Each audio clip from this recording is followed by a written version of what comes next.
પધારો મારા વ્લોગમાં, એટલે કે મારા વિડીયોમાં. જય માતાજીને જય શ્રી કૃષ્ણ. હું સુરેખા પરમાર તમારા બધાનું સ્વાગત કરું છું મારા વ્લોગ એટલે કે મારા વિડીયોમાં. તો જો મેં હેરસ્ટાઈલ ચેન્જ કરવાનો પ્રયત્ન કર્યો છે અને બધા હે મજાના કુશળ મંગળ, હે ખમ્મા મજા હશો એવી મારી હૃદયથી આખા ગામની શુભકામના છે. હવે હું હમણાં થોડા મહિનાથી બની છું અમારા ત્યાં લોકલ એરિયામાં, મારી આજુબાજુના વિસ્તારમાં સગા કુટુંબમાં ચર્ચાનો વિષય. મતલબ અત્યારે ચાલી રહ્યા છે ગેસના તંગીના તાણ અને સોનાના અને ચાંદીના ભાવ ઘટાડા અને વધારા. એવા ગંભીર વિષયમાં હું બની છું ચર્ચાનો વિષય મારા વિસ્તારના અને મારી આજુબાજુ જે જગ્યાએ હું રહું છું ત્યાંના ઘરોમાં અને જે લોકો મને ઓળખે છે એ લોકોની વચ્ચે. હવે હું થોડા મહિનાથી વિડીયો બનાવું છું તો મને નોર્મલી બધા જે લોકો ઓળખે છે એમનો તો વાંધો નથી, પણ જે લોકો નથી ઓળખતા એમને હું પહેલાં તો જય શ્રી કૃષ્ણ કહીશ અને જય માતાજી કહીશ. હવે જેમી અવાજ ધીમો કરી દે. હવે હમણાં આમ તો જોવા જઈએ તો આ સફર ચાલુ થયો તો ઘણા મહિના પહેલાં. હું કેમ કેમેરો બધાને કરું ખબર?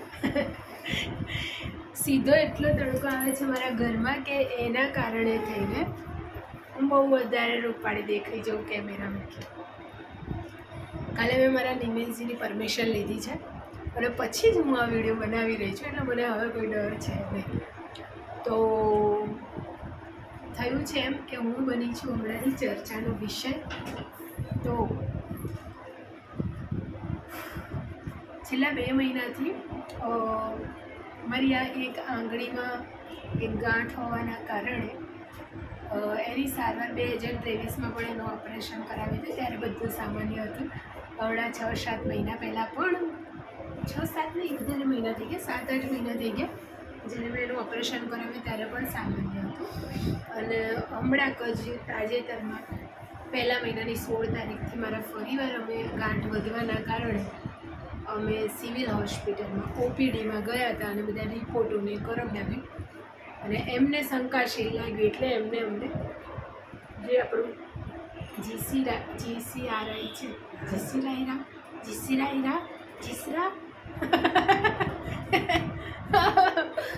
જે અસારવાનું નવી બિલ્ડિંગ જે બની છે કેન્સર હોસ્પિટલ, ત્યાં અમને રિફર કર્યા અને એના પછી કન્ટિન્યુ મારા રિપોર્ટ ચાલ્યા અને રિપોર્ટ ચાલતા હતા. રિપોર્ટના 21 દિવસ થયા જેમાં જરૂરિયાતવાળા રિપોર્ટો મારા થયા અને પછી મારો એક રિપોર્ટ થયો પેટ સ્કેન સીટી કરીને, જેની અંદર મારી આંગળીમાં પહેલાં તો એમને શંકાશીલ લાગ્યું કે કઈ તકલીફ છે અને એ પરથી જ મારો રિપોર્ટ કરવામાં આવ્યો. અને પેટ સીટી સ્કેન રિપોર્ટ દરમિયાન એવું જાણવામાં આવ્યું કે મારા શરીરમાં 4 જગ્યાએ કેન્સરની ગાંઠો છે.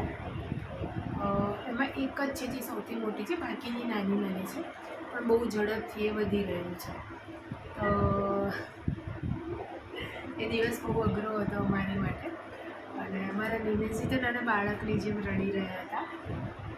સો થોડા દિવસ થયું, 10 દિવસ બહુ જ મતલબ કઠણાઈ ભર્યું, રડવું આવ્યું. આમ એવું લાગે કે બસ હવે જિંદગી પૂર્ણ થઈ જશે અને બીજા બી બહુ બધા વિચારો, બહુ બધું આમ મતલબ અણધાર્યા વિચારો.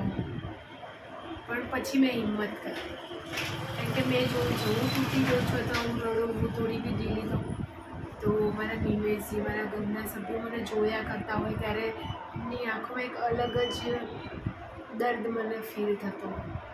મેં પછી નક્કી કર્યું કે જે બી થાય હવે જે બી સારવાર હશે સારી રીતે લઈશ. તો કન્ટિન્યુ એના પછી ટોટલ 4 ગાંઠો આવી છે, જેમાંની એક છે આજે મારી આંગળીમાં ઓલરેડી છે, જમણા હાથની ટચલી આંગળી. એક અહીંના ભાગે છે, 2 મતલબ એવી રીતે છે કે 2 ફેફસાની વચ્ચે છે. મગફળીની સાઈઝ આવે ને એનાથી સ્લાઇડ મોટી અથવા એના જેટલી એટલી સાઈઝની છે. સૌથી મોટી છે મને ડાબા હાથનો જે આપણો થાપાનો ભાગ છે પાછળનો, જે આપણે બીમાર થઈને ઇન્જેક્શન આપતા હોય છે ત્યાં છે, એ સૌથી મોટી છે. મતલબ એક મુઠ્ઠી જેટલી છે, આટલી સાઈઝની છે. અને જમણા પગનો જે આપણો થાપો છે એની ઉપરનો જે 1 વેચ ઉપરનો જે ભાગ છે એક ત્યાં છે. તો જો કે મને બંને પગોમાં તો કોઈ પણ પ્રકારનો દુખાવો કે કંઈ થતું નથી, એટલે હું વિશ્વાસ નથી કરી રહી કે ત્યાં કોઈ ગાંઠ આવે. પછી ત્યાંના ભાગોની સોનોગ્રાફી થઈને MRI થાય, એટલે પછી મેં વિશ્વાસ કર્યો કે આ સાચેમાં છે કોઈ ગાંઠ. નહીં તો હું તો વિશ્વાસ નથી કરતી. મેં તો સોનોગ્રાફી લઈ મેં તો સાહેબ આ લોકોને મને ખાલી અહીંયા મોકલી દીધી છે. તો સાહેબે જ્યારે મારા પગ તરફ સોનોગ્રાફી કરી તો મને ટીવીમાં બતાવી કે બેન છે ગાંઠ. અને ત્યાંથી પછી એ કટકો લીધો હતો બાયોપ્સી. સેમ ટુ સેમ એવી રીતના એ કટકા લીધા. અને આંગળીમાં થયું છે એમ કે વધારે જે સ્પીડમાં આક્રોશ આવીને ગાંઠ વધી અને જો બધા ભાગે ફેલાવી, એ શંકાશીલ લાગતા મારી આંગળીની ફરીવાર એક બાયોપ્સી પરમ દિવસે કરવામાં આવી છે. બધાને ખબર હશે, મને બેહોશ કરીને મેં કાલે વિડીયો મૂક્યો હતો કે બેહોશ કરીને બાયોપ્સી લેવામાં આવે. શું વિડીયો આવું થાય છે હમણાંથી? હું બોલવા શું જતી હોય, બોલે શું છે કે આ તો હતું ઘણા ટાઈમથી. પણ પછી મને એવું વિચાર્યું, મેં ઘણી વાર પૂછ્યું એમને, સર મને ક્યારે કંઈ થતું જ નહીં તો કેવી રીતે શક્યતા છે કે આવું કેવી રીતે થાય કે આ થયું? તો એમને જે પ્રમાણેના લક્ષણો કહ્યા એ બધી વસ્તુ મને બહુ લાંબા ટાઈમથી કદાચ હતી છે. એમાં એક લક્ષણ છે કે મને નથી ખબર કે કેન્સર હોવાનું એક લક્ષણ છે કે આપણું ગળું વધારે પડતું બેસી જવું, વધારે પડતી સિઝન વગર ખાંસી આવી, સૂકી ખાંસી વધારે આવી, અને વધારે પડતું ગળું ખુલ્લું ના રહે.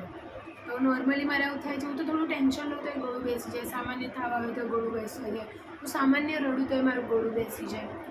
તો મેં ક્યારે આ વસ્તુને એટલી બધી ધ્યાનમાં નહીં દીધી, પણ બહુ લાંબા સમયથી મને ખબર છે કે મારું ગળું કંઈ પણ થાય એટલે બેસી જવું. તો આ એક લક્ષણ છે કે તમારા શરીરમાં કેન્સરના કીટાણુ છે અને બહુ સારી રીતે એક્ટિવ થઈ રહ્યા છે.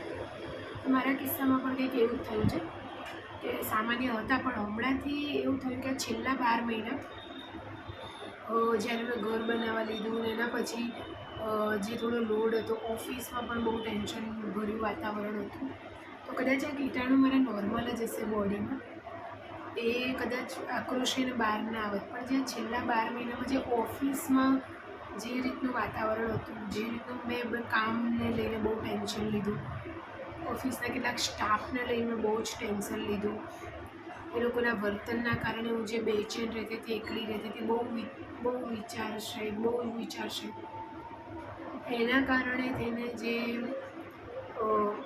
ટેન્શનના કારણે અને જે મગજને ભાર પડ્યો એના કારણે થઈને જે મારા એ કીટાણુ છે કદાચ, અને એ ટાઈમે હું ખાતી નથી બરાબર, મારું ધ્યાન નથી દેતી, વધારે એક્ટિવ થઈ ગયા. અને જે આંગળીની ગાંઠ હતી એનો દુખાવો મને ધીમે ધીમે વધવા લાગ્યો. એનો દુખાવો મેં 6 મહિના ઇગ્નોર કર્યો, તો કંઈ નહીં, મટી જશે. પણ એ 6 થી 8 મહિના જે મેં વસ્તુને ઇગ્નોર કરી એના કારણે થઈને વધારે ને વધારે વધી ગઈ. અને છેવટે પછી